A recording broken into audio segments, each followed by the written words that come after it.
છે ને આ વસ્તુ બહુ કોમન સાંભળવા મળે છે કે તું મારી સાથે લડીશ ના કા પછી મને જો હેરાન કરીશ ને તો ભગવાન મારો બદલો લેશે, ભગવાન મારું યુદ્ધ લડશે.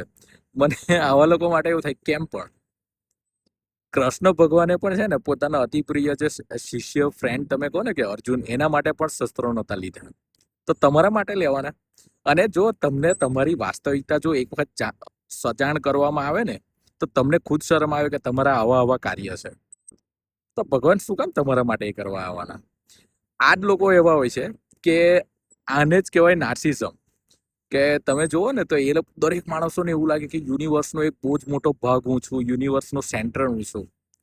Wake up to reality. તમે યુનિવર્સના છે ને એક બહુ નાના પાર્ટ છો.